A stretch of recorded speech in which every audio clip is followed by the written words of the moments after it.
Hello, everyone, and welcome to this episode of Data for SaaS. In today's session, we will dive into why data consistency is crucial within relational databases and discuss how it plays a vital role in running a successful SaaS application. I am Venkatesh Periyathambi, a principal data solutions architect at AWS based here in Ireland. And here is the high level agenda for the session. We will start with challenges of having inconsistent data. Then we will look into various architecture that supports read after write consistency, eventual consistency, snapshot consistency, global consistency. And we will also finish by discussing some of the best practices while designing these solutions. As a part of S.C.A.L.E series, I'm going to focus on the consistency tenant today. So if you want to check out other tenants, please do check other episodes in the SaaS series. And consistency is an important aspect of any data domain business. In this episode, we will try to find answers for how to ensure that your data changes have been made successful and persistent. And how do you know that the written data is durable? And how do you ensure that your data is consistently replicating to other regions? And so on. So before I get in there, as you may aware that relational databases rely heavily on asset properties to maintain data integrity. Consistency means that when a change is made in a transaction, it's properly updated across the entire database system and follows the rules set by the database management system. That could be things like constraints, cascades, and triggers. And if a transaction would cause inconsistency or break these rules, it will fail completely to maintain data integrity. And on the other hand, we know that CAP theorem says that a distributed system can deliver only 2 of 3 desired characteristics out of consistency, availability, and partition tolerance. Coming back to consistency, you may know that there are different sort of consistency you may expect. And as I mentioned in the agenda, we will be looking into strong consistency, which basically guarantees that any read operation returns the most recent write for a given piece of data. And eventual consistency means that over time, all replicas will converge to the same state, but there is no guarantee that a read operation immediately after a write will return the latest data. Now, as a customer, if you want to choose between strong and eventual consistency, the decision totally depends on the nature of application and how much inconsistency can be tolerated. And strong consistency is essential for mission critical applications, while eventual consistency works well for scenarios where availability and performance are prioritized over immediate consistency. Managing a multi-tenant relational database comes with a few challenges no matter which model you choose. Whether it's silo, pool, or bridge, one big issue is data isolation. You need to make sure each tenant's data is kept secure and separate. A small misconfiguration could lead to one tenant's data exposed to others. While asset properties help keep data consistent, transactions in a multi-tenant setup can get tricky, especially when one transaction affects multiple tenants, that too in a distributed environment. And making sure all changes are either fully applied or rolled back can be tough, especially when there's a lot of activity happening at once.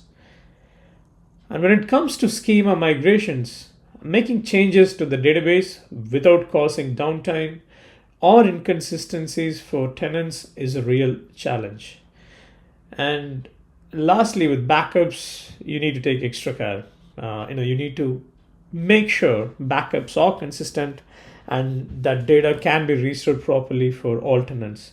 If backups aren't handled right, it could lead to data loss or corruption. Ordering your transactions is the key to maintain consistency with relational databases.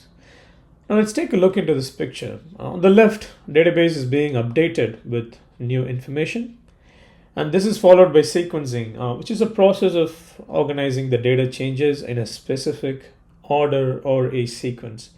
And for sequencing, there are multiple mechanisms available, and some widely popular ones are log sequencing number, timestamp based concurrency control. We do also have commit protocols like two-phase commits and so on. And you also have standard logging and redo undo mechanisms. And once the data changes are arranged in a specific order, this will then be pushed into the database or into the disk. So this is a happy use case. So starting with strong consistency. Strong consistency ensures that every read operation reflects the most recent write. This is vital for applications where real-time, accurate data is essential. Primarily, like say financial systems or e-commerce platforms. And strong consistency also ensures that users always access the latest data, preventing situations where stale data might lead to incorrect decisions. So how RDS provides strong consistency? So we do so by using a synchronous replication. So Amazon RDS provides multi-AZ deployments to maintain high availability and strong consistency. So a multi-AZ allows for automatic synchronous replication of data from your primary to the standby instance in a different availability zone, ensuring that all reads and writes are consistent across the primary and standby instances.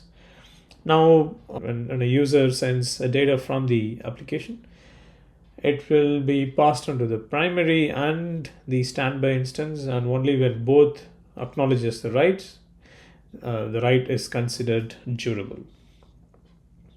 From a database level, you can also achieve this strong consistency through isolation level, and the most strictest isolation out there is serialization. And I'm not going to dive deep into serialization isolation level. You have like multiple blogs about it.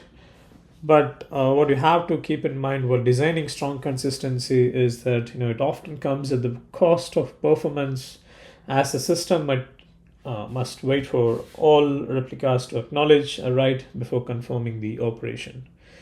In systems with strict consistency, availability can be affected during network partitions or failures, since the system may wait for all replicas to be in sync before confirming a transaction.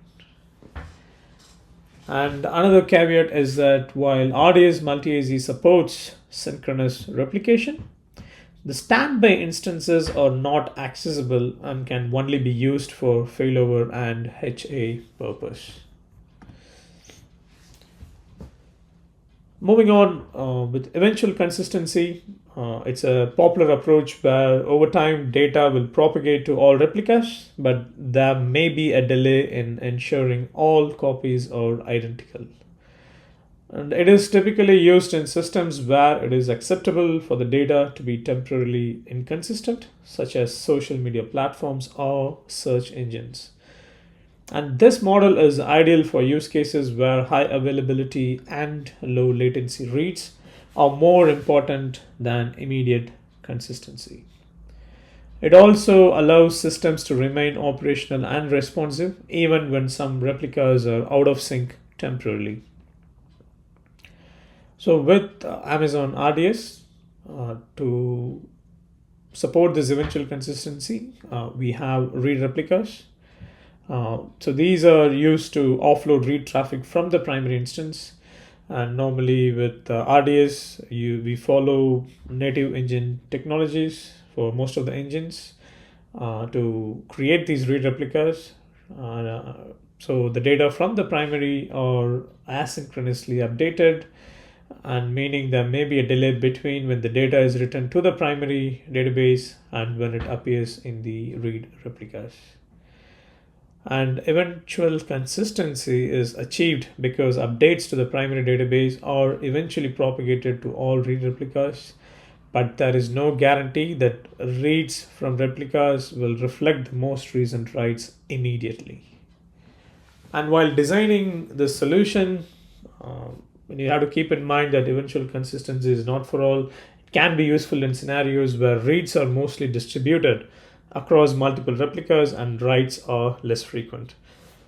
You would also have to account for the possibility of reading outdated data, so strategies like stale while revalidate may be needed to manage this inconsistency. Next, we will see how Amazon Aurora supports both read after write and eventual consistency on the same cluster. To understand, we need to take a look into storage architecture, and I will try to keep this simple. Aurora disintegrates storage from the database instance, and Aurora storage is a multi-tenant storage fleet, as you see on this picture, which is spread across 3 availability zones in an AWS region.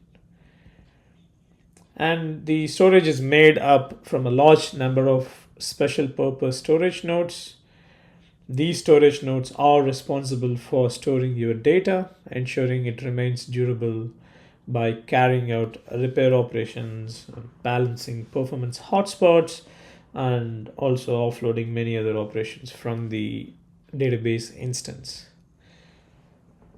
So when you write a data, Aurora first encrypts all data in your volume with your own unique encryption key. Then it makes 6 copies of the data and spreads these copies across 3 AZs, but you only pay for 1 copy.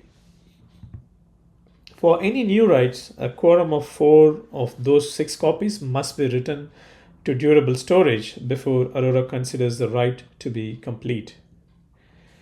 This means that Aurora can handle the unavailability of storage in an entire AZ plus 1 more storage copy without impacting the durability of your data.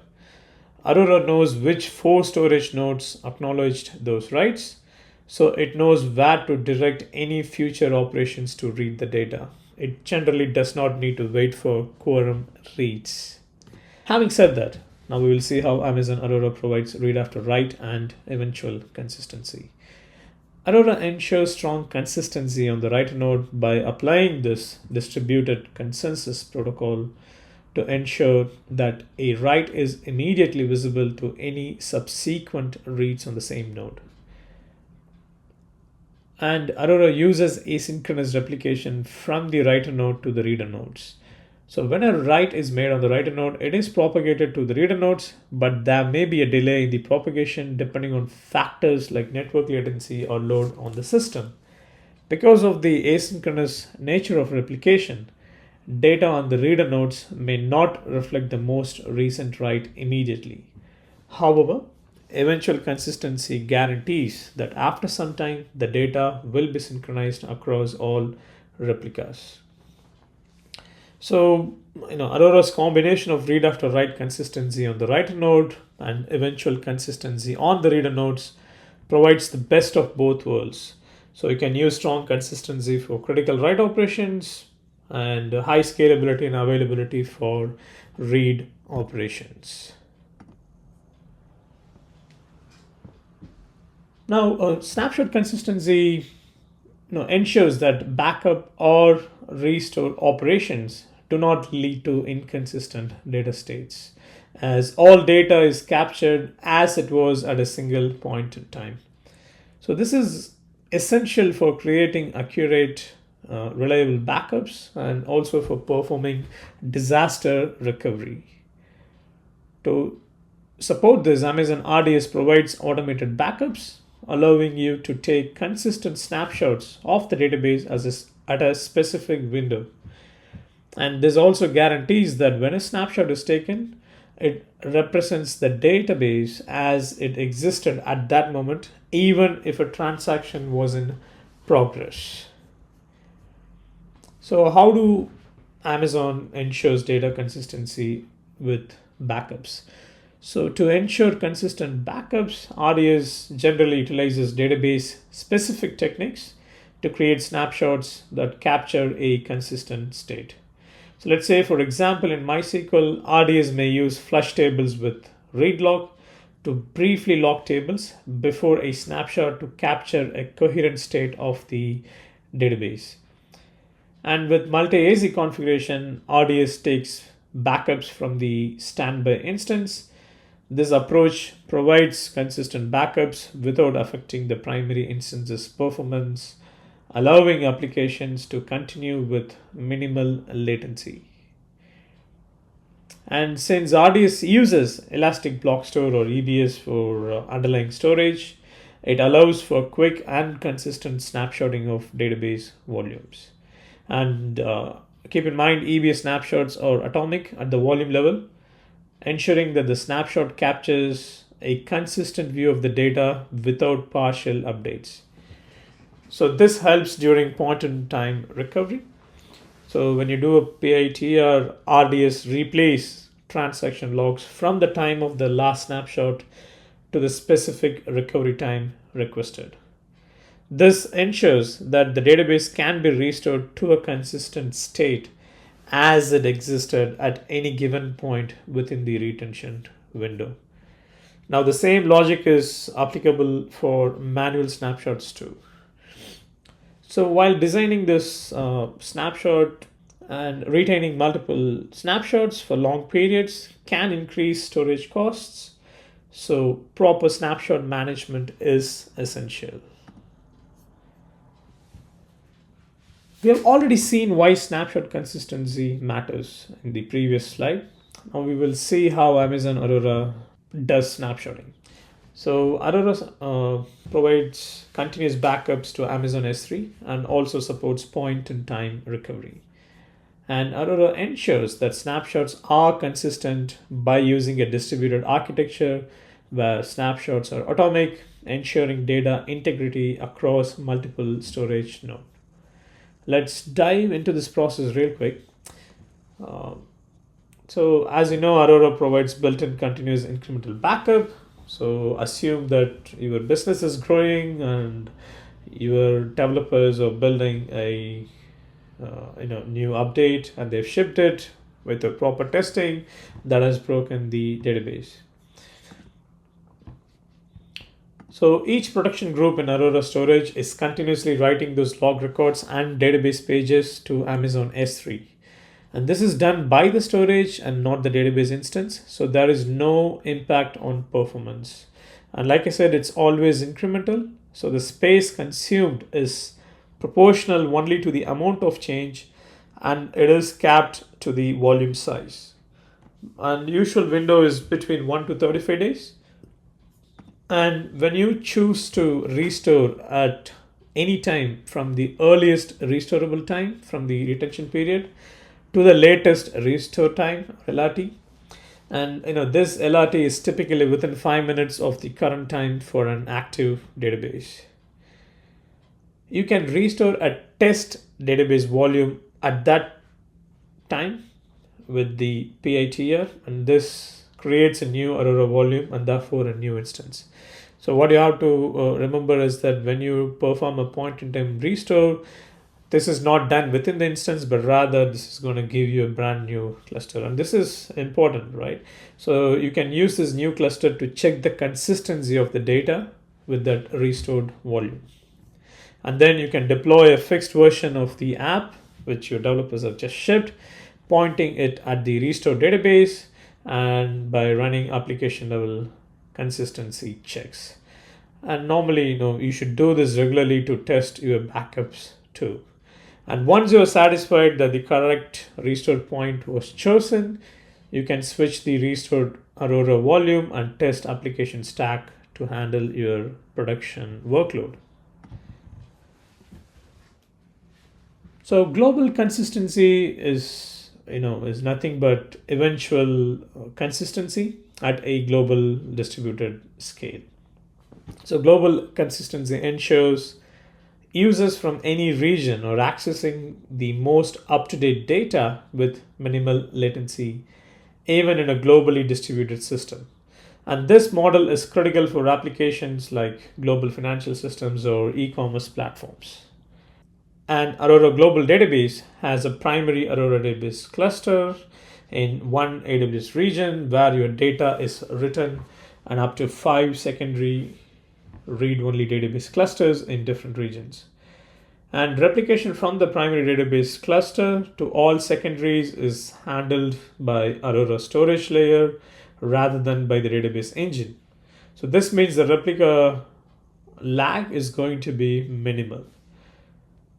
And the replication lag, however, also depends on the regions and the distance between regions, but typically the replication lag is under a second.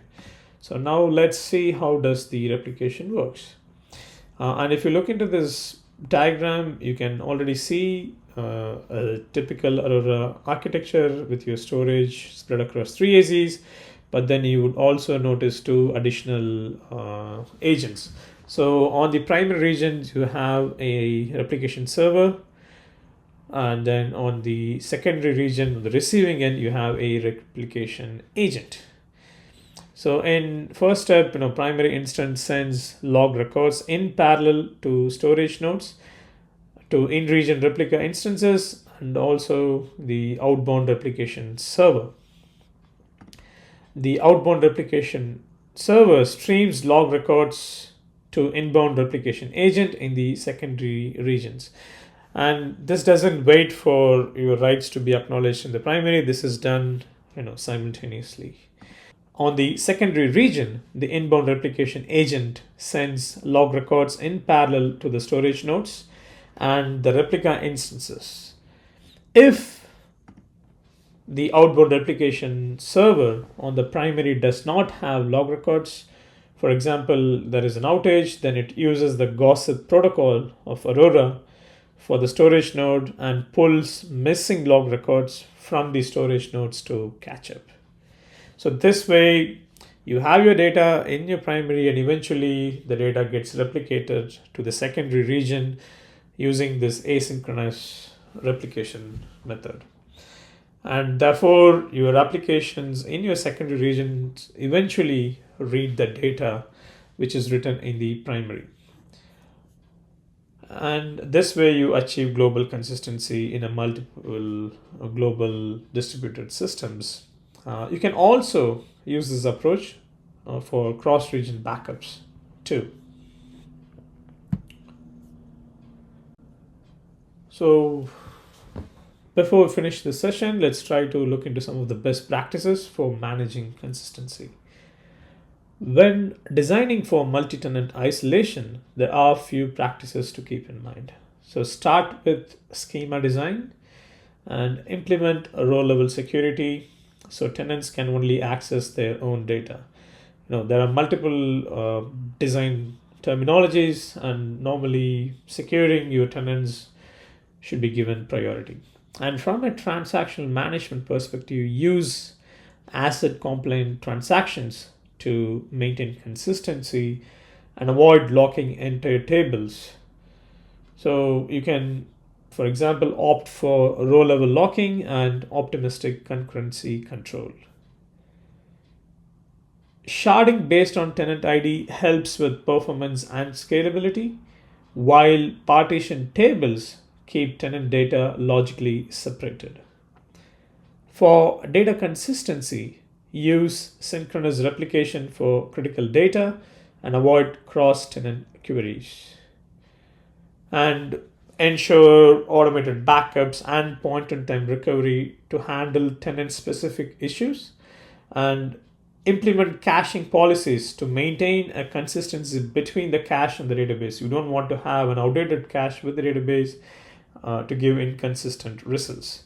And overall, these techniques help ensure proper isolation, consistency, and performance in a multi-tenant SaaS setup. Thank you, and I hope you enjoyed the session. We will see you in the next one.